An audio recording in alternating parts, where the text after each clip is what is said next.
আমি যখন চলচ্চিত্রে এসেছি তখন কিন্তু ম্যাডাম কবরী, শাবানা, ববিতা, সুচরিতা ম্যাডাম, অঞ্জনা দি, নতুন দি, এরা কিন্তু স্টাবলিশ এই লাইনে।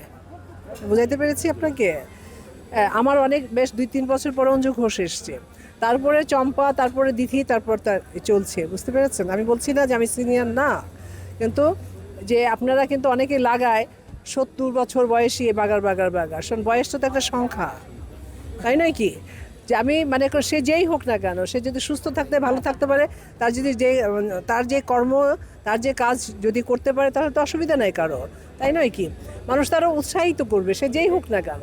আরও দেখলাম যে আপনাদের মতো যারা ইউটিউবার, আপনার এটা মাইন্ড করবেন না আপনারা? এটা ইউটিউব না, সরি, এটা পত্রিকা, ওকে, দৈনিক যাই পত্রিকা। হোক, যেটা হোক, যারা ইউটিউবার কোনো কিছু আছে না, কিছু কিছু ইউটিউবার আছে, অবশ্যই বলবো যে তারা প্রফেশনাল ভালো।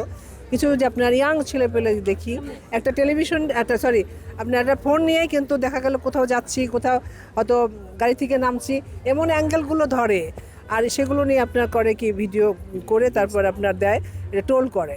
তা ওদের হয় কি পয়সা হয়, ওরা পয়সা ইনকাম করে, কারণ ওদের তো কিছু দেবার নাই। না।